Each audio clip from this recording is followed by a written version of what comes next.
Halo guys, jadi ceritanya aku mau ceritain tentang burung.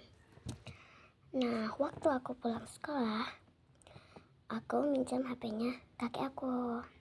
Nah, aku scrolling tuh, aku lihat ada burung hantu yang warnanya putih itu kayak pecinta Allah gitu ya. Nah, katanya itu tuh kayak mengganggu, dia tuh memanggil anaknya. Nah, terus ada orang tuh yang keganggu sama suaranya. Tapi manusia gak punya otak sih, sumpah. Aku ngeliatnya kayak kasihan. Kok ditembak jadi mati. Aku lihat kayaknya kasihan. Dan tapi alhamdulillahnya pelakunya udah ditangkap dan burung hantunya itu gak tahu dibuang atau di mana gitu.